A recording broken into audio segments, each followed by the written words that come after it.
Some helpful tips to find information if you miss English 8. One place to find the class notes is in the folder, so this is week 3. And if you missed Tuesday or Thursday this week, you would be able to see the class notes here and any assignments that were due.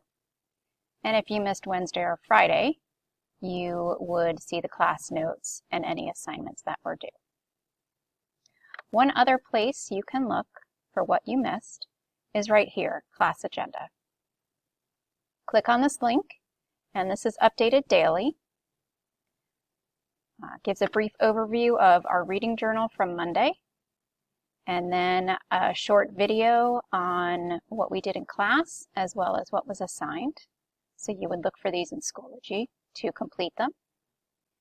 And then for day 2, a short video and what was assigned in class, and you can go to Schoology and complete those.